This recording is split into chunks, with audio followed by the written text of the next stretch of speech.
제가 한 2달 전쯤에 휴방을 길게 했을 때 몸이 좀 안 좋았어요. 어떻게 안 좋았냐면 막 이렇게 누워 있거나 자고 있을 때 막 심장이 막 내려앉는 느낌이 들어가지고 갑자기 자다가 막 팍 깨고 심장이 막 두근두근거리고 터질 것 같고 막 이런 증상이 너무 심해가지고 휴방을 하고 건강검진을 했어요.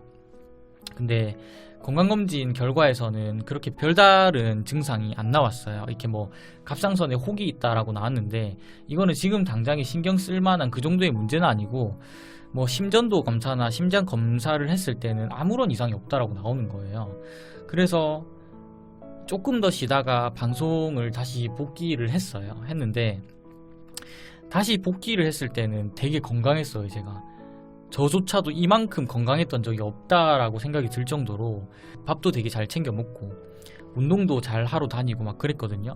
근데 며칠 전에 제가 이렇게 집에서 방송을 하기 전에 누워서 유튜브를 보고 있는데 저번처럼 이렇게 심장이 이렇게 팍 내려앉는 느낌이 드는 거예요. 근데 그 강도가 예전에 그랬던 것보다 엄청 심한 거예요. 그래서 제가 깜짝 놀래가지고 자리에서 일어나가지고 이렇게 발을 막 동동 굴렀어요.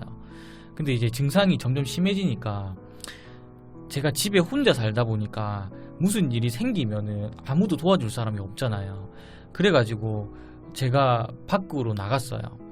사람이 많은 곳으로 나갔어요. 근데 또 제가 사는 곳이 좀 촌이다 보니까 저녁 시간에는 사람이 없어요. 그래가지고 버스 정류장까지 가가지고 거기 사람들 뒤에 이렇게 제가 앉아 있었어요.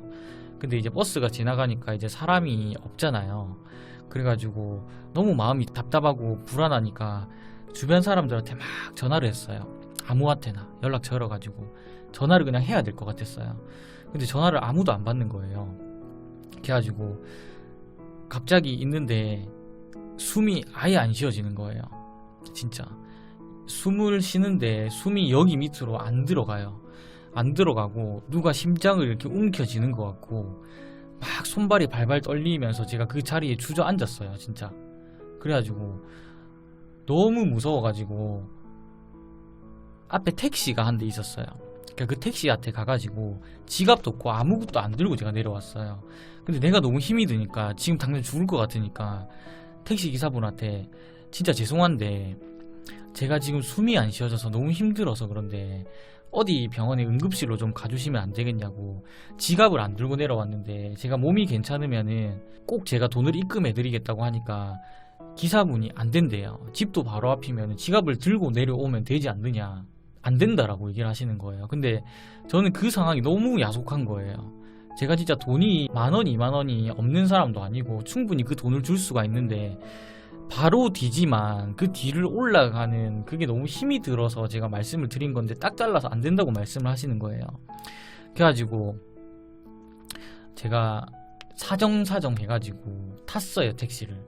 결국 한숨을 쉬시면서 태워주시더라고요. 근데 이제 택시 안에서 그 증상이 절정인 거예요. 숨이 진짜 아까보다 더 안 쉬어지고 심장이 너무 아픈 거예요. 그래가지고 제가 진짜 살면서 택시 안에서 기사님한테 빌었어요. 살려달라고. 그래서 진짜 이렇게 가면은 기사님 진짜 저 죽을 것 같다고, 지금 너무 힘들다고 살려달라고, 숨이 안 쉬어진다고 막 하면서 빨리 가달라고 진짜 빌었거든요. 그래가지고 병원에 겨우겨우 도착을 했어요.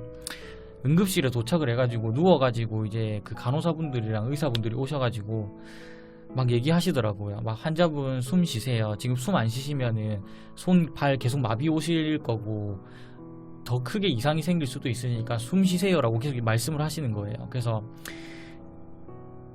병원에서 한 20-30분 동안 이렇게 뭐 링거 맞고 있으니까 괜찮더라고요. 그래서 거기 누워있는 동안 피 검사하고 뭐 엑스레이 찍고 다 했어요. 근데 또 이상이 없대요. 또 정상적으로 몸이 돌아왔대요. 그래서 집에 가래요. 근데 나는 그때까지도 증상이 계속 있었단 말이에요. 그래가지고 한 조금 더 있다가 집에 갔어요. 근데 집에 갔는데 증상이 없어지지가 않아가지고 그날에 밤을 샜거든요. 진짜 피곤한데 눈만 감으면 잠이 들 것 같은데 누우면은 숨을 못 쉬는 거예요. 그래서 계속 이렇게 앉아가지고 뜬 눈으로 이렇게 밤을 새다가 제가 이렇게 정신과에다가 예약을 했어요. 그래서 이제 문 여는 시간에 맞춰가지고 병원에 갔는데 그 병원에 가는 도중부터 내려가지고 병원에 가는 그 순간까지도 너무 힘이 드는 거예요. 길에서 계속 이렇게 가슴을 치면서 숨이 안 쉬어지니까 너무 힘이 들어가지고 이렇게 해가지고 병원에 가서 앉았어요. 이제 저보다 먼저 오신 분들이 계시니까 기다려야 되잖아요. 너무 힘이 들어가지고 계속 이렇게 가슴을 치고 있다가 들어갔어요. 근데 그때 너무 심해가지고 증상이, 거기 의사분이 진정제를 맞고 나서 얘기를 하자라고 말씀을 하시는 거예요. 그래가지고 들어가가지고 누워가지고 이렇게 진정제를 맞고, 그때 제가 1시간 정도를 잤어요. 자고 나서 이제 다시 들어가가지고 상담을 하는데 물어보시더라고요. 증상은 언제부터 있었는지, 이렇게 어제처럼 응급실에 갈 정도로 심한 증상은 뭐 언제부터 있었고 여러 가지 물어보시더라고요. 그래서 얘기를 하시는 게 공황장애가 있으시고 어제 일어나신 거는 공황 발작이다 라고 얘기를 하시더라고요. 그래가지고 약을 받아서 지금은 약을 먹고 있어요. 그래서 솔직히 지금 제 입장을 말씀을 드리면은 일상생활이 정상적이지는 않아요. 예. 사람 많은 곳에 가면은 힘들고 가슴이 답답하고 막 이런 증상이 좀 있다 보니까 예전처럼 이렇게 막 정상적인 생활이 좀 많이 힘들기는 해요. 사실 지금은 제가 이렇게 이 공황장애라는 걸 가지고 있다라는 거를 인정을 하거든요. 근데 그전에는 솔직히 인정을 하기가 힘들었어요. 예.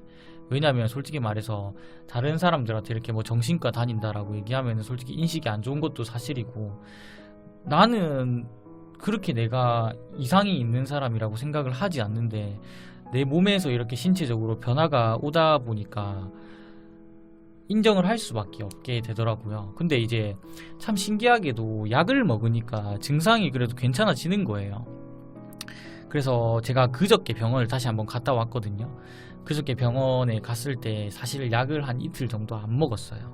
그냥 약에 의존하는 게 너무 싫어가지고, 나는 건강한 사람인데 왜 이런 약을 먹어야 되나 라는 생각도 들어가지고 약을 이틀 동안 안 먹고 상담을 받으면서 솔직하게 말씀을 드렸어요. 제가 증상이 좀 덜해서 약을 안 먹었습니다 라고 말씀을 드리니까 뭐라 하시더라고요. 뭐라 하시냐면, 본인의 상태를 지금 잘 모르시는 것 같은데 본인이 만약에 지금 공황장애 초기 단계고 그냥 심리적으로 불안하거나 증상이 심하시지 않으시면은 약을 먹지 않으셔도 괜찮다 해요. 근데 벌써 본인은 공황장애로 인해서 공황 발작을 경험을 했고 신체적으로 이상이 나타났기 때문에 이 이상은 한번 나타나기 시작하면 약을 먹지 않으면 발작의 빈도수가 늘어난다 라고 말씀을 하시더라고요. 그래서 그때 혼이 나고 이제 아침 저녁으로 약을 꾸준히 잘 챙겨 먹고 있습니다. 그래서 지금 이렇게 방송을 하고 있는 할 수 있다라는 게 행복합니다. 여러분, 솔직히 방송도 못 할 줄 알았거든요. 어제 제가 방송을 복귀를 했거든요. 근데 어제 딱 방송을 켰을 때 약을 안 먹고 켰어요, 제가. 근데 많이 힘든 거예요.